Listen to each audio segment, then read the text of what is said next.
Oh, karepe iki mang ganggu wong. Iki bocah iki trayo licik lecet lebu. Piye? Bosok kok sampe jaluk bidodari. Sampe kok mocot. Kok blekok moncrot lho.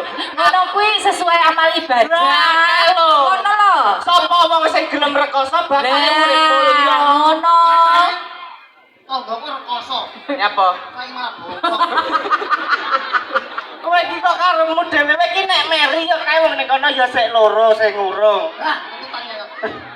Tadi Iki jane anake sapa iki? Iki anake sapa?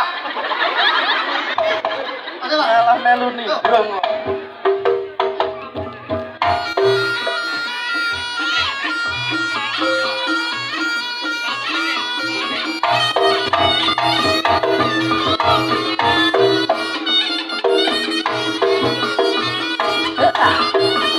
Asik. Ye.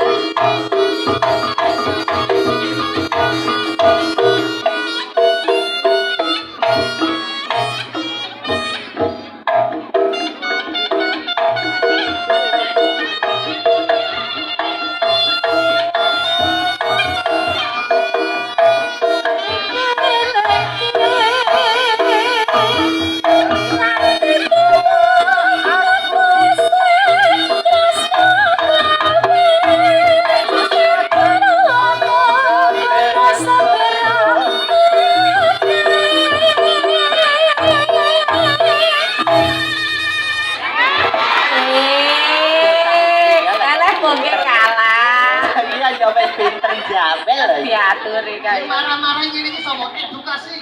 Mare buta diri merek.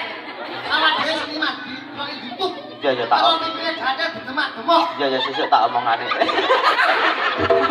Ku padu marang layang kowe iki kok. Ampunan le, keringete Mas mong nggih. Kaya solar ya. Wong titik kok gak sakit. Kowe iki kulino ngono kuwi meri ning adimu. Rezeki iki wis enek sing ngatur lho nggih. Ya aku lah. Lah kowe engke nyapa oleh kengke ya ora kok jawil. Oh oleh dhewe-dhewe. Ah, kita dontas. Kumono to. Iki wektune saya mepet. Iki engko dilitkas dek magrib. Kowe roh dhewe to, aku ki jadwalku akeh. Bar magrib Kasinan. yasinan, engko rada bar ngisak keduret, tahlil. Atau jam 12 bengi malih. Jam 10 main. Maling kowe iki kok. Doliwer uya-uyan. Andum selamat pisah-pisahan. Kripik gedang, kripik telo. Titik edeng sautara. Iya. Keren apa?